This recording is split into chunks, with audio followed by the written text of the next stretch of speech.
सर्वेभ्य नमो नमः। बहुत बहुत स्वागत है आपका अपने चैनल सुगम संस्कृतम में। बच्चों, आज मैं आपके सामने लेकर हाजिर हूँ अपना कारक विभक्ति परिचय इस टॉपिक का दूसरा पार्ट।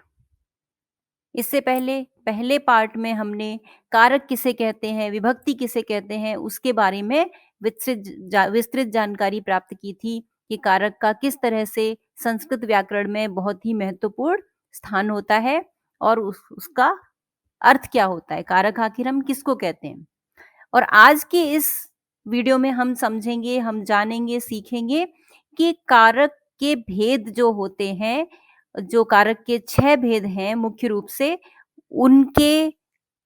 उनको विस्तृत रूप से यानी उनका प्रयोग हम कैसे करते हैं, संस्कृत में उनके प्रयोग किस तरह से होते हैं, उसके बारे में हम इस वीडियो में विस्तृत रूप से जानकारी प्राप्त करेंगे। इससे पहले वाला वीडियो जिन लोगों ने नहीं देखा है वो लोग मैं डिस्क्रिप्शन बॉक्स में उसकी लिंक डाल दूंगी, आई बटन पे क्लिक करके आप उसको देख सकते हैं। और जो ऑलरेडी देख चुके हैं वो आगे के इस पार्ट 2 को अच्छी तरह से समझ सकते हैं। तो चलिए अब हम इसको शुरू करते हैं। तो इस चैप्टर में इस वीडियो में हम पढ़ने वाले हैं, समझने वाले हैं कारक के भेद यानी टाइप्स ऑफ कारक, कि कारक कितने प्रकार के होते हैं, उनका प्रयोग हम किस तरह से करते हैं।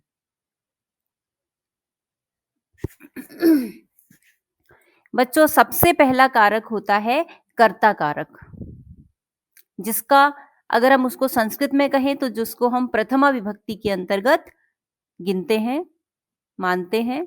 और इसका कारक चिन्ह है ने, यानी कारक को हम जब सेंटेंस में देखेंगे तो हम किससे पहचानेंगे, सेंटेंस में आखिर कौन सा वो चिन्ह आएगा, क्या तत्व होगा जिससे हम पहचानेंगे कि ये कौन सा कारक है। तो उसका कारक चिन्ह है ने। ठीक है, कर्ता किसे कहते हैं, तो कर्ता हम इंग्लिश में हम कर्ता को सब्जेक्ट कहते हैं। सब्जेक्ट अर्थात क्रिया करने वाला, यानी मुख्य रूप से सेंटेंस में, एक वाक्य में, क्योंकि वैसे मैंने आपको पहले भी बताया था कि जो एक वाक्य बनता है वो उसमें वाक्य को निर्माण में, वाक्य के निर्माण में, वाक्य को बनाने में मुख्य रूप से कौन कौन से तत्व है जो इंपॉर्टेंट है। तो सबसे पहले है कर्ता और क्रिया। कर्ता और क्रिया के बिना तो वाक्य बनाना संभव ही नहीं है। कर्ता मीन्स सब्जेक्ट और क्रिया मीन्स वर्ब। ठीक है, इसके अलावा भी है, कर्म भी है, अन्य चीजें भी आती हैं, लेकिन मुख्य रूप से 2 चीजें कंपलसरी हैं, कर्ता और क्रिया यानी सब्जेक्ट और वर्ब। तो कर्ता किसे कहते हैं, अर्थात सब्जेक्ट इंग्लिश में जिसको कहते हैं, यानी क्रिया को करने वाला, जो क्रिया कर रहा है, जो काम कर रहा है, उसी को हम कर्ता कहते हैं। कर्ता अर्थात करने वाला, उसके नाम से ही स्पष्ट है, करने वाला। और जब भी कर्ता होता है किसी भी सेंटेंस का, जो कर्ता है उसमें हम हमेशा प्रथमा विभक्ति का प्रयोग करते हैं। ठीक है, प्रथमा विभक्ति जो हम रूप जब हम रूप याद करते हैं उसमें हम पूरे प्रथमा से लेकर संबोधनम तक रूप याद करते हैं। उसी रूपों में जो प्रथमा विभक्ति वाला रूप है उसका प्रयोग हम कर्ता कारक को डिनोट करने के लिए करते हैं। जैसे एग्जाम्पल से देखिए, उदाहरण से देखिए, हिंदी में सेंटेंस है छात्रों ने पुस्तक पढ़ी। ठीक है, छात्रों ने पुस्तक पढ़ी, इंग्लिश में हम कहेंगे स्टूडेंट्स रेड बुक। और इसी बात को अगर हमें संस्कृत भाषा में कहना है तो हम कैसे कहेंगे, छात्रों ने, आपको यहाँ पे दिख रहा है जो रेड कलर से मैंने हाईलाइट किया हुआ है वो क्या है, छात्रों ने पुस्तक पढ़ी, अर्थात पुस्तक पढ़ने का काम, क्रिया कौन सी हो रही है यहाँ पर, पढ़ी, पढ़ने की क्रिया हो रही है। और वो कौन कर रहा है, वो क्रिया छात्र कर रहे हैं, यानी छात्रों ने। यहाँ पे आपको चिन्ह भी दिख रहा है ने, और छात्र जो है वो करता है, सब्जेक्ट है। तो हम ने चिन्ह से भी पहचान सकते हैं कि यहाँ पर छात्र करता है। और अगर हम इससे देखें कि पढ़ने की क्रिया जो है वो कौन कर रहा है, तो हमें आंसर मिलेगा कि छात्र कर रहे हैं, स्टूडेंट्स कर रहे हैं। तो इसका मतलब है जो छात्र शब्द है, जो स्टूडेंट शब्द है, उसमें हम प्रथमा विभक्ति का प्रयोग करेंगे। और उस प्रथमा विभक्ति का प्रयोग करने के लिए हमें संस्कृत का जो रूप है उसका उपयोग करना पड़ेगा। और छात्र को संस्कृत में भी छात्र ही कहते हैं। और छात्र के रूप कैसे चलेंगे, क्योंकि यहाँ पर छात्र जो है वो बहुवचन है, छात्रों ने पुस्तक पढ़ी यानी बहुवचन का रूप है, तो इसलिए हम छात्रः, छात्रौ, छात्राः जो बहुवचन का रूप है उसका प्रयोग करेंगे और हमारा सेंटेंस बन जाएगा छात्राः पुस्तकम अपठन्, छात्रों ने पुस्तक पढ़ी। नेक्स्ट सेंटेंस देखिए, बच्चे खेल रहे हैं, मीन्स चिल्ड्रन आर प्लेइंग। तो बच्चे खेल रहे हैं, यहां पर कौन है कर्ता, कैसे पहचानेंगे, यहां पर आपको ने चिन्ह नहीं दिख रहा। क्यों? ने चिन्ह जो है कर्ता के साथ हमेशा नहीं होता। अधिकतर जब हम पास्ट टेंस के यानी भूतकाल के सेंटेंसेस बनाते हैं उसी में ही हमें ने का प्रयोग दिखता है, लेकिन जो वर्तमान काल के सेंटेंस हैं, जो क्रिया अभी हो रही है, वहां पर हमें ने चिन्ह का अभाव मिलता है, यानी ने चिन्ह लगाना कंपलसरी नहीं होता। ने चिन्ह से हमारा वाक्य सही नहीं बनेगा। जैसे हम बोले बच्चे ने खेल रहे हैं तो गलत हो जाएगा, ठीक है।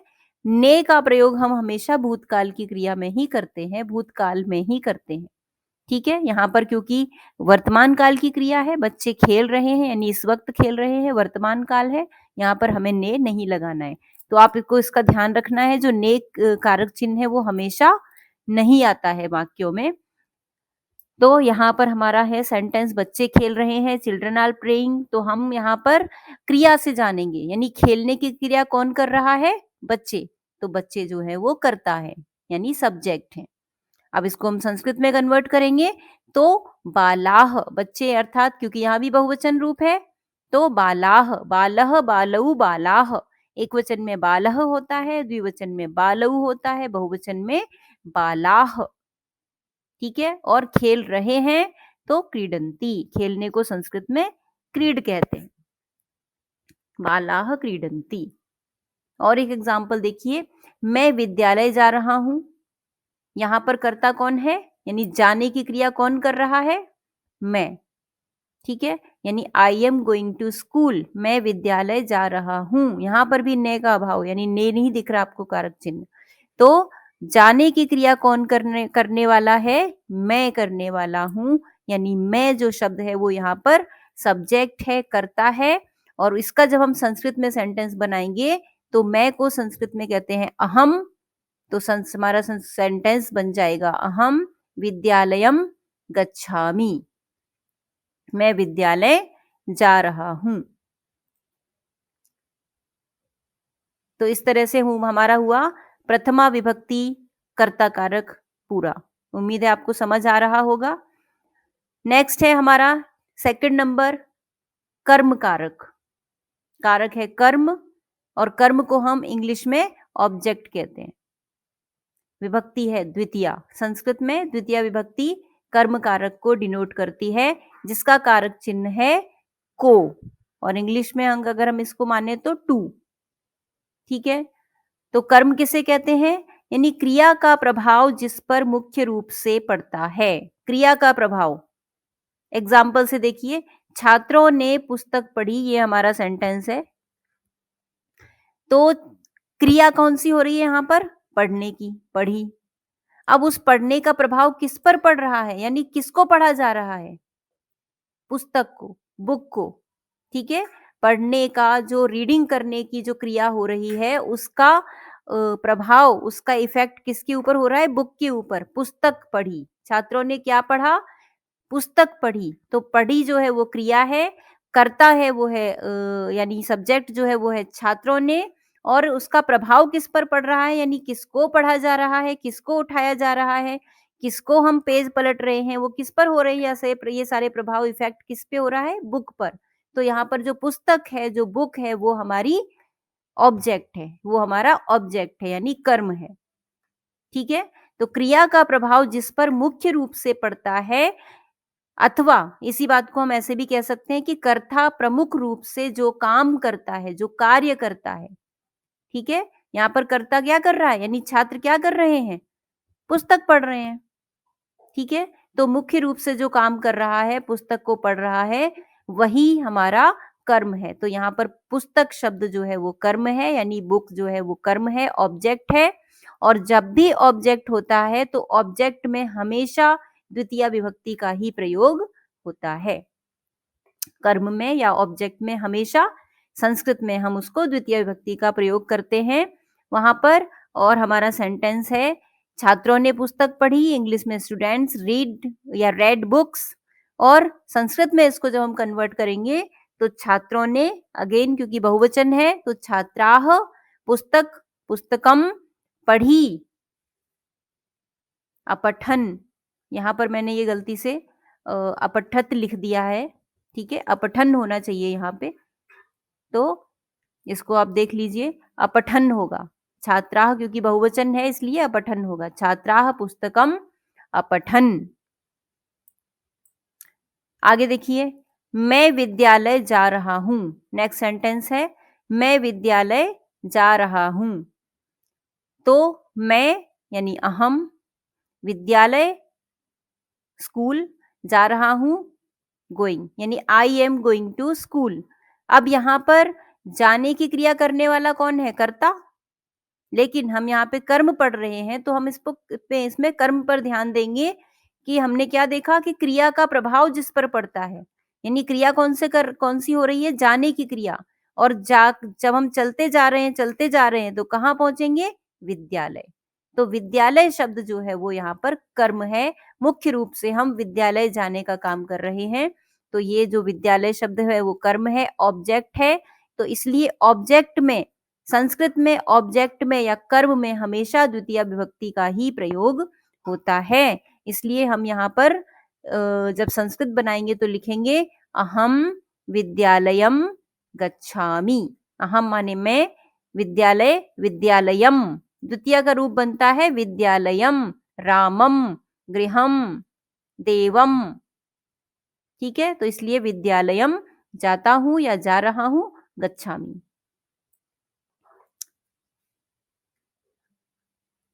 आगे बढ़ते हैं। अगर आपको नहीं समझ आ रहा है, कुछ भी प्रॉब्लम है, आप कमेंट बॉक्स में कमेंट कर सकते हैं, क्वेश्चन पूछ सकते हैं। अगर समझ आ रहा है तो भी कमेंट करके बताइए कि हाँ समझ आ रहा है, नहीं आ रहा है तो भी बताइए, अपने डाउट्स पूछ सकते हैं, मैं उसके आंसर दूंगी आपको। नेक्स्ट है, तीसरा कारक है करण कारक।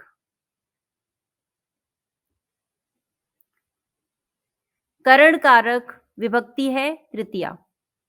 ठीक है, तीसरा कारक जो है वो है करण, जिसकी विभक्ति होती है तृतीया संस्कृत में। और इसका कारक चिन्ह होता है से या के द्वारा। इंग्लिश में हम इसको कहेंगे विद या बाई। तो विद से आपको समझ आ रहा होगा, विद यानी जब हम किसी के द्वारा कोई काम करते हैं, किसी चीज के माध्यम से, किसी चीज की हेल्प से जो काम करते हैं, ठीक है, उसी को हम करण कहते हैं। करण का अर्थ ही होता है साधन। साधन माने हमारी हेल्प करने वाला, वो टूल जिसके माध्यम से हम काम कर रहे हैं, हम क्रिया कर रहे हैं। ठीक है, कर्ता जिस साधन के द्वारा कार्य करता है उसे करण कारक कहते हैं। करण का अर्थ होता है साधन। और करण में हमेशा तृतीया विभक्ति का प्रयोग होता है। जब भी हिंदी में करण कारक हमें दिखाई पड़ेगा, से या के द्वारा चिन्ह दिखेगा, तो हम संस्कृत बनाते समय उसमें हमेशा तृतीया विभक्ति का ही प्रयोग करेंगे। जैसे एग्जाम्पल से देखिए, वह मुंह से खाता है। ठीक है, किससे खाते हैं? हम सभी खाने की क्रिया किससे करते हैं? मुंह से। वो टूल जो है हमारा वो क्या है? मुंह है। हम यहाँ पे ऐसा भी सेंटेंस बना सकते हैं, हम हाथ से खाते हैं, या वह हाथ से खाता है, हाथ की भी हम सहायता ले रहे हैं। ठीक है, तो यहाँ पर अगर हम कहें हम हाथ से खाते हैं तो हाथ में, हम मुंह से खाते हैं तो मुंह में, कौन सी विभक्ति का प्रयोग करेंगे हम संस्कृत बनाते समय? तृतीया विभक्ति का। ठीक है, वह मुंह से खाता है, सह मुखेन खादति। वह हाथ से खाता है तो सह हस्तेन खादति। तृतीय विभक्ति में रूप कैसे बनता है? हस्तेन, मुखेन, रामेण, बालकेन, देवेन। एन, पीछे से एन प्रत्यय लगता है। ठीक है, तो जब भी हम से चिन्ह देखेंगे या के द्वारा चिन्ह देखेंगे तो वहां पर हम संस्कृत बनाते समय उस शब्द में, जिसके आगे से या के द्वारा चिन्ह लगा है, यानी जिसके माध्यम से, जिसकी हेल्प से हम वो काम कर रहे हैं, तो उसी शब्द में हमेशा तृतीया विभक्ति का प्रयोग होगा। ठीक है। ही ईट्स बाय माउथ, वह मुंह से खाता है। सह मुखेन खादति। नेक्स्ट है बालक कलम से लिखता है। अब बालक जो है वो लिखने का काम, लिखने की क्रिया किससे कर रहा है? कलम से। ठीक है, यानी child rights with pen, pen की सहायता से कर रहा है, पेन से कर रहा है, पेन के द्वारा लिख रहा है। तो यहां पर जब हम संस्कृत बनाएंगे तो बालकः कलमेन लिखति, कलम से। तो कलम में हम, जो हमारा टूल है उसमें हम तृतीया विभक्ति का प्रयोग करेंगे, बालकः कलमेन लिखति। ठीक है, समझ में आ रहा होगा आपको। जिनको भी नहीं समझ में आ रहा है, जिन्होंने नहीं देखा इस कवर अप, जो भी इस वीडियो का पहला पार्ट है, कारक विभक्ति पार्ट 1, उसको देखें, उसके बाद इस वीडियो को देखें तो आपको और अच्छी तरह से समझ में आएगा। आगे बढ़ते हैं। चौथा कारक है हमारा संप्रदान कारक, विभक्ति है चतुर्थी। संप्रदान कारक चतुर्थी विभक्ति, कारक चिन्ह को, के लिए, इंग्लिश में कहें तो फॉर। संप्रदान का अर्थ है प्रदान करना या देना। संप्रदान आपने सुना होगा, हमें कि अध्यापक ने छात्रों को पुरस्कार प्रदान किए। ठीक है, प्रदान करना, प्रदान, प्रदान का अर्थ ही होता है देना। संप्रदान का अर्थ है, अगर हम इसको हिंदी में कन्वर्ट करें तो संप्रदान माने देना या प्रदान करना। ठीक है, तो अब आपको यहां समझ में आ रहा होगा कि जिसे कोई वस्तु प्रदान की जाए, यानी जिस जिस व्यक्ति को कोई वस्तु दी जाए या जिसके लिए कोई क्रिया की जाए, दो चीजें हैं यहां पर, यानी जिस उद्देश्य के लिए कोई क्रिया की जाए या जिसको कोई वस्तु दी जाए।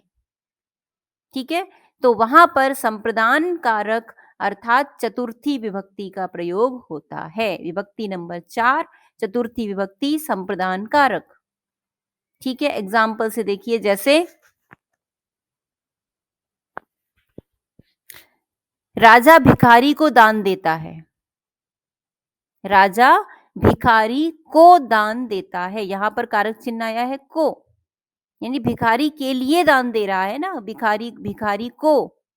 तो यहां पर दान किसको दिया जा रहा है? भिखारी को। तो भिखारी शब्द में हमें चतुर्थी विभक्ति का प्रयोग करना है।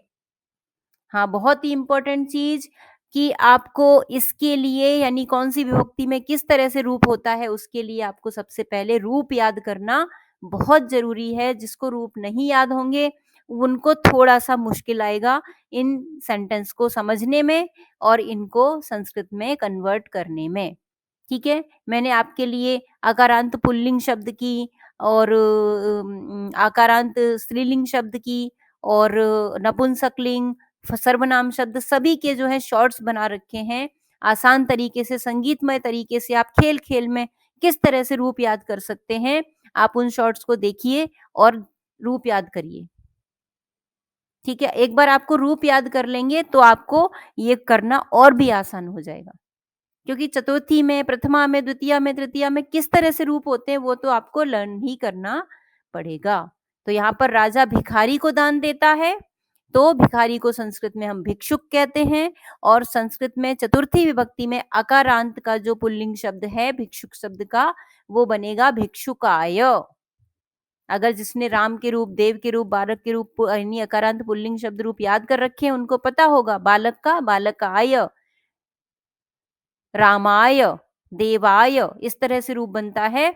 तो यहाँ पर भिक्षुक भी अकारांत पुल्लिंग शब्द है तो भिक्षुकाय बनेगा। ठीक है, राजा को कहते हैं नृपः, यानी नृपः भिक्षुकाय क्या देता है? दान देता है। तो दानम यच्छति या धनम यच्छति, दान देता है, यच्छति माने देना। ठीक है, धन देता है या दान देता है, दोनों में हम, अब यहाँ पे हमारा देखिए क्या, कि हम तीनों शब्द भी, तीनों कारक भी हम यहाँ पे समझ सकते हैं जो हमने अभी तक पढ़े हैं। प्रथमा भी है यहाँ पर, द्वितीया भी है यहाँ पर, चतुर्थी भी है। कैसे? राजा शब्द जो है वो करता है ना, तो कर्ता में हमने प्रथमा लगाई है, नृपः। ठीक है, भिखारी को दे रहा है, यानी जिसको दिया जाता है वहां चतुर्थी होती है, तो भिक्षुकाय में चतुर्थी विभक्ति का प्रयोग लगा है। क्या दे रहा है? दान दे रहा है। दान शब्द यहाँ पर ऑब्जेक्ट है, कर्म है, तो यहाँ पर हमने दान में या धन में द्वितीय विभक्ति का प्रयोग किया है। ठीक है, इंग्लिश में कहेंगे तो किंग गिव्स मनी टू बेगर, और संस्कृत में कहें तो नृपः भिक्षुकाय धनम यच्छति। नेक्स्ट सेंटेंस देखिए, हम पढ़ने के लिए विद्यालय जाते हैं। ये एग्जाम्पल है जो हमने ये दूसरा यहाँ पर देखा था ना, कि जिसके लिए, जिस उद्देश्य की पूर्ति के लिए, जिस पर्पज के लिए कोई क्रिया की जाती है, उसमें संप्रदान कारक चतुर्थी विभक्ति का प्रयोग होता है। तो यहाँ पर हम पढ़ने के लिए विद्यालय जा रहे हैं। हम विद्यालय क्यों जा रहे हैं? पढ़ने के लिए, यानी विद्यालय जाने का उद्देश्य क्या है, गोल क्या है, पर्पज क्या है? पढ़ना। ठीक है, तो हम पढ़ने के लिए विद्यालय जाते हैं। We go to school for studying. तो इसका जब हम संस्कृत रूप बनाएंगे तो बनेगा, हम को कहते हैं वयम, हम सब, यानी प्लूरल रूप है, बहुवचन है। वयम पढ़ने के लिए, तो पढ़ने को पठन कहते हैं, बन जाएगा पठनाय। चतुर्थी में पठनाय विद्यालयम, यानी विद्यालय जाते हैं, गच्छामः। वयम पठनाय विद्यालयम गच्छामः। ठीक है, चतुर्थी विभक्ति का प्रयोग दो कंडीशंस में होता है। एक तो जब हम किसी को कोई चीज देते हैं तो वहां पर, या जिसके लिए कोई काम करते हैं वहां पर। ठीक है, आई होप आपको समझ में आया होगा। आगे बढ़ते हैं, नेक्स्ट है हमारा पांचवा कारक, अपादान कारक। पंचमी विभक्ति, कारक चिन्ह है से, अलग होने के अर्थ में। ठीक है, अलग होना मीन्स फ्रॉम। जहां भी किसी वस्तु, व्यक्ति से या वस्तु से पृथक होना दर्शाया जाता है। पृथक होना मीन्स अलग होना। ठीक है, डिस्कनेक्ट होना, अलग होना, दूर होना, पृथक होना। जहां किसी व्यक्ति या वस्तु से पृथकता दिखाई जाती है, पृथक होना दिखाया जाता है, अलग होना दर्शाया जाए, वहां पर अपादान कारक होता है, और अपादान कारक में पंचमी विभक्ति का प्रयोग किया जाता है। जैसे एग्जाम्पल आप देखेंगे तो आपको और अच्छे से समझ में आएगा। पेड़ से पत्ते गिर रहे हैं। ठीक है, leaves are shedding from the tree. तो अब यहां पर समझिए, यानी पेड़ से पत्ते जो है वो गिर रहे हैं। पत्ते जो है वो पेड़ से क्या हो रहे हैं? अलग हो रहे हैं ना, दूर हो रहे हैं, पृथकता दिखाई जा रही है। तो इसलिए यहां पर पेड़ से, उस पेड़ शब्द में हमें पंचमी विभक्ति का प्रयोग करना है संस्कृत बनाते समय। ठीक है, पेड़ से पत्ते गिर रहे हैं तो वृक्षात, पत्ते को, हाँ यहाँ भी मिस्टेक हो गई है, मैंने यहाँ पर फलानी लिख दिया है, आप इसको कर लेंगे पत्राणी। पत्ते गिर रहे हैं ना, तो पत्राणी, गिर रहे हैं पतंती, वृक्षात पत्राणी पतंती। यहाँ पे फलानी लिखा है, हम फल भी लिख सकते हैं, हिंदी में हम कर लें कि पेड़ से फल गिर रहे हैं तो वृक्षात फलानी पतंती। बहुवचन है ना, पत्ते हैं बहुवचन पत्राणी, फल हैं तो फलानी। पंचमी जो वृक्षात है वहां पर कोई परिवर्तन नहीं होगा। ठीक है, पेड़ से पत्ते गिर रहे हैं, वृक्षात फलानी पतंती। पेड़ से फल गिर रहे हैं, वृक्षात फलानी पतंती, और पेड़ से पत्ते गिर रहे हैं तो वृक्षात पत्राणी पतंती। पतंती मीन्स गिरना। अगला एग्जाम्पल देखिए, हम विद्यालय से घर जाते हैं। तो यहां पर क्या है, हम विद्यालय से घर जाते हैं, विद्यालय से अलग हो रहे हैं, घर की तरफ जा रहे हैं। ठीक है, यानी we go to home from school.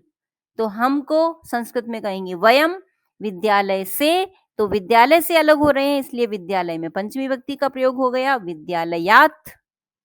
वृक्षात, विद्यालयात, बालकात, देवात, रामात, ये सब पंचमी का एक वचन है। ठीक है, विद्यालय से, विद्यालयात, घर जा रहे हैं तो गृहम गच्छामः। घर को ग्रह कहते हैं, और क्योंकि घर में यहाँ पर ऑब्जेक्ट है इसलिए गृहम द्वितीय का प्रयोग किया गया है, गृहम गच्छामः। अहम या वयम विद्यालयात गृहम गच्छामः। आगे बढ़ते हैं, नेक्स्ट कारक है हमारा संबंध कारक जिसमें कि षष्ठी विभक्ति का प्रयोग होता है और कारक चिन्ह है का, की, के या रा, री, रे। ठीक है, हमने पढ़ा था कि इस कारक को कारक नहीं माना जाता, कारक के अंदर नहीं काउंट करते हैं, लेकिन जब हमें सेंटेंस बनाना है तो उसको समझने के लिए हमें यहाँ पर सीखना पड़ेगा कि हम कहाँ पर इसका प्रयोग करते हैं। ठीक है, इसलिए षष्ठी विभक्ति कारक चिन्ह है इसका का, की, के, रा, री, रे। कैसे? जहां एक संज्ञा या सर्वनाम का दूसरी संज्ञा या सर्वनाम के साथ कनेक्शन, रिलेशन, संबंध दर्शाया जाए। ठीक है, संबंध मीन्स रिलेशन, यानी एक संज्ञा या सर्वनाम का दूसरी संज्ञा या सर्वनाम से क्या रिलेशन है, तो जहां हमें रिलेशन दिखाया जाता है वहां पर संबंध कारक होता है। और जब संबंध कारक होता है तो षष्ठी व्यक्ति का प्रयोग करते हैं। जैसे मयंक का छोटा भाई पढ़ता है। क्या सेंटेंस है हमारे पास? मयंक का आया ना, मयंक का छोटा भाई पढ़ता है, तो का चिन्ह लगाना, किसका भाई? मयंक का छोटा भाई, यानी यंगर ब्रदर ऑफ मयंक। यानी अगर हम इंग्लिश में देखें तो इसमें हम ऑफ का प्रयोग करते हैं। जहां पर ऑफ का प्रयोग होता है उसी में हम षष्ठी विभक्ति या संबंध कारक का प्रयोग करते हैं। संस्कृत में मयंक का जब हमें कहना है तो हमारा शब्द संस्कृत में बन जाएगा मयंकस्य। स्य पीछे से आता है, मयंक का मयंकस्य, राम का रामस्य, बालक का बालकस्य, देव का देवस्य, राहुल का राहुलस्य। यानी जितने भी पुल्लिंग शब्द हैं उनमें हम पुल्लिंग अकारांत, अकारांत पुल्लिंग शब्दों में हम पीछे से स्या प्रत्यय लगा देंगे उस नाम के पीछे, तो हो जाएगा का, मयंक का, राम का, देव का। ठीक है, मयंकस्य अनुजः, अनुजः माने छोटा भाई। ठीक है, अनुज कहते हैं संस्कृत में छोटे भाई को। तो अनुजः क्या कर रहा है? पढ़ता है, तो पठति। मयंकस्य अनुजः पठति, मयंक का छोटा भाई पढ़ रहा है। यहाँ पर ये जो का शब्द है ना, तो वो मयंक नाम का जो सर्वनाम है उसका संबंध बता रहा है किससे? छोटे भाई से। सिर्फ मयंक का छोटा भाई, इसमें रिलेशन जोड़ रहा है, क्रिया से इसका कोई रिलेशन नहीं है मयंक का, क्योंकि पढ़ने का काम कौन कर रहा है? छोटा भाई कर रहा है, छोटा भाई पढ़ रहा है ना। मयंक का रिलेशन जो है वो छोटे भाई से है, पढ़ने से नहीं है। पढ़ तो छोटा भाई रहा है, इसलिए यहाँ पर ये जो षष्ठी विभक्ति संबंध कारक है उसको कारक में काउंट नहीं करते, लेकिन हम षष्ठी विभक्ति में उसका यूज कैसे करते हैं उसको आप यहाँ पे समझ सकते हैं, देख सकते हैं कि मयंक का छोटा भाई पढ़ता है, younger brother of Mayank studies, मयंकस्य अनुजः पठति। इसी तरह एक और एग्जाम्पल है, हाँ, यहाँ पर जो रा री रे आपको दिख रहा है इसका एग्जाम्पल जो होता है जब हम सर्वनाम शब्दों का प्रयोग कर, जैसे मेरा भाई, मेरी बहन, मेरे पापा, मेरी मम्मी, सर्वनाम शब्दों के पीछे रा री रे लगता है। ठीक है, तुम्हारा भाई, तुम्हारे पापा, तुम्हारी मम्मी, रा री रे लगा। ठीक है, और जो संज्ञा शब्द होते हैं उनके साथ हम काकी के शब्द लगाते हैं। तो देखिए यहाँ पर राम सीता के पति थे। राम करता है, रामः किसके पति थे? सीता के, तो सीतायाह, सीतायाह क्यों आया? सीतस्य क्यों नहीं आया? क्योंकि सीता शब्द जो है वो आकारांत है, स्त्रीलिंग है, इसलिए आकारांत स्त्रीलिंग शब्द के जो रूप है वो अलग तरह से चलते हैं, इसलिए यहाँ पर सीतायाह इस तरह से रूप बनेगा, सीतायाह यानी सीता के पति, पति आसीत थे। ठीक है, रामः सीतायाः पति आसीत, Ram was husband of Sita. चलिए आगे बढ़ते हैं। नेक्स्ट 7वां कारक है अधिकरण कारक, सप्तमी विभक्ति, कारक चिन्ह है मैं, पे, पर। अधिकरण का अर्थ होता है आधार, यानी बेस, यानी जहां भी हम खड़े हैं या कोई चीज रखी है, कोई वस्तु रखी है, तो उसका बेस क्या है? कुछ बेस तो होता है ना। हमें किसी चीज को रखने के लिए या अपने खड़े होने के लिए, बैठने के लिए, हर चीज के लिए एक बेस की जरूरत है। ठीक है, तो उसी बेस को अधिकरण कहते हैं या आधार कहते हैं, और आधार में हमेशा सप्तमी विभक्ति का प्रयोग होता है।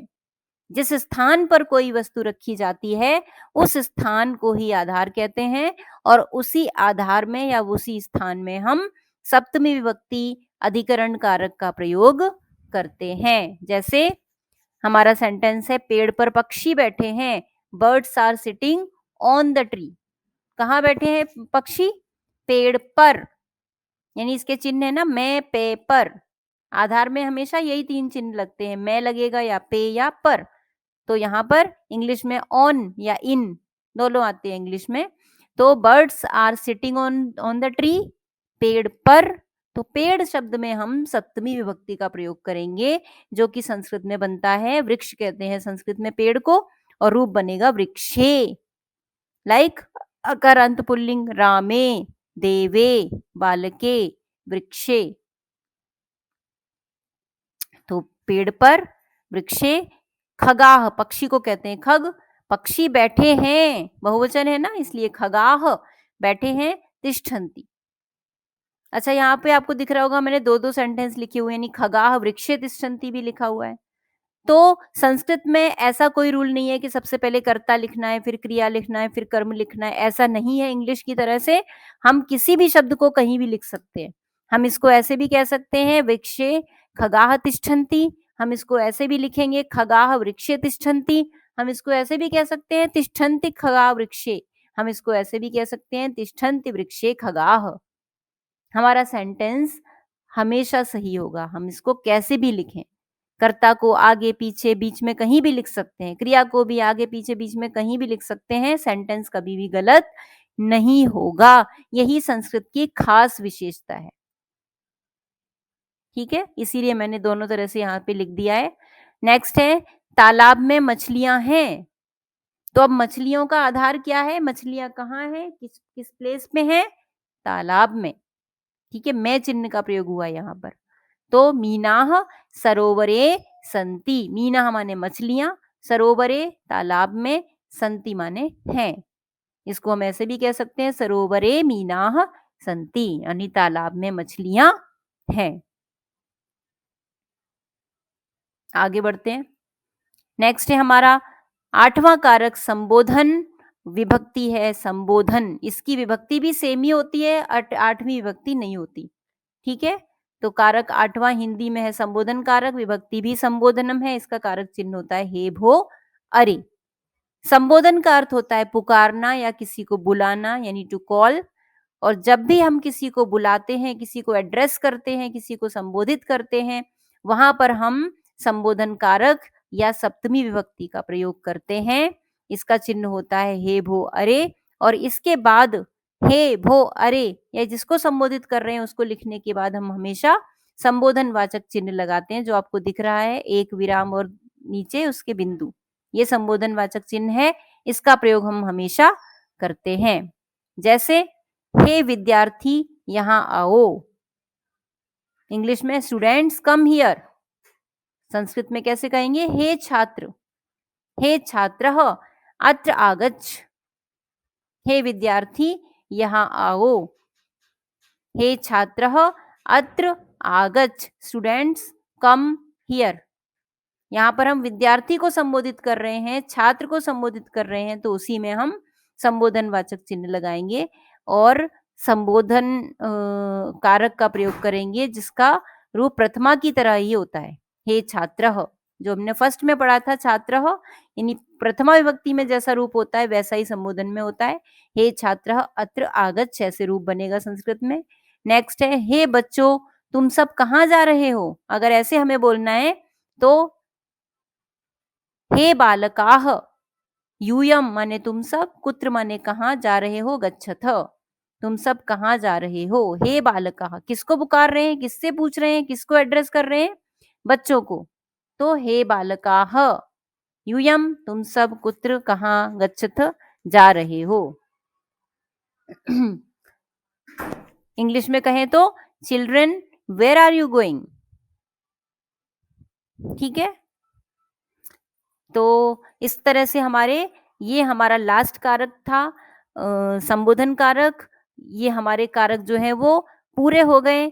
लेकिन मैंने बार बार आपको पहले भी बोला कि इसके लिए आपको रूप याद करना पहले कंपलसरी है, और रूप में एक अकारांत पुल्लिंग, अकारांत आकारांत स्त्रीलिंग, इसी तरह इकारांत पुल्लिंग, इकारांत स्त्रीलिंग, उकारांत पुल्लिंग, उकारांत स्त्रीलिंग। बस सबका एक-एक अगर आपने रूप याद कर लिया, तो उसी तरह सारे जितने भी दुनिया के संज्ञा सर्वनाम शब्द हैं, वो संज्ञा शब्द हैं, वो यही होते हैं। तो एक ही याद करने से आपको सबका आइडिया लग जाएगा कि सब भी वैसे ही बनेंगे। ठीक है? और बिल्कुल मुश्किल नहीं है इनको याद करना। आप मेरे शॉर्ट्स देखिए, बार-बार सुनिए, जैसे हम गीतों को बार-बार सुनकर हम याद कर लेते हैं, हमें पता भी नहीं चलता। ऐसे ही जब आप 2-4 बार 5-6 बार 1-2 दिन तक लगातार सुनेंगे रूप, तो आपको वो आसानी से याद हो जाएँगे और फिर उनका प्रयोग कैसे करना है, वो मैंने आपको इस वीडियो में बताया। उम्मीद करती हूँ ये वीडियो आपको पसंद आएगी और आपको कुछ न कुछ हेल्प अवश्य मिलेगी अपना संस्कृत के ट्रांसलेशन सीखने में, संस्कृत को समझने में। तो इसी आशा के साथ आप इस वीडियो को ज़्यादा से ज़्यादा लाइक करिए, शेयर करिए अपने फ्रेंड्स के साथ, शेयर करिए और चैनल को सब्सक्राइब करिए।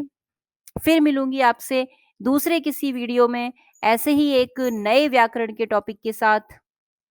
तब तक के लिए मुझे आज्ञा दीजिए। धन्यवाद and keep learning. Thank you.